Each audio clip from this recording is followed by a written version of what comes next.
Just a quick update on the KL so you can see where we've got to. Painted tank, had a hell of a problem with stickers.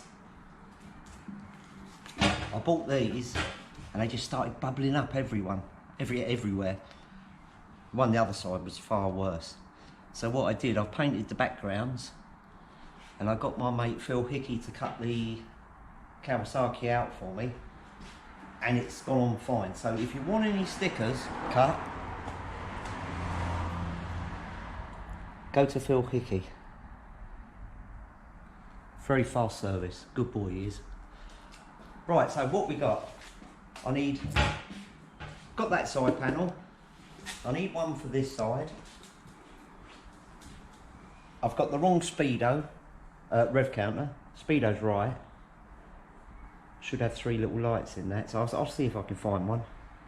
Need to try and find an exhaust. This will work for now, but it's not the proper thing. Or if not, I'll make one.